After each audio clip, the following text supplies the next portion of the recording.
Hai creato l'uomo dalla polvere, con le mani d'amore eterno.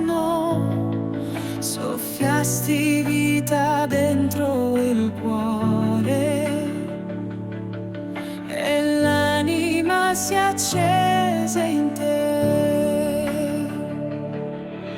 Soffia, Spirito, vieni su di noi, riempi i cuori, accendi il fuoco.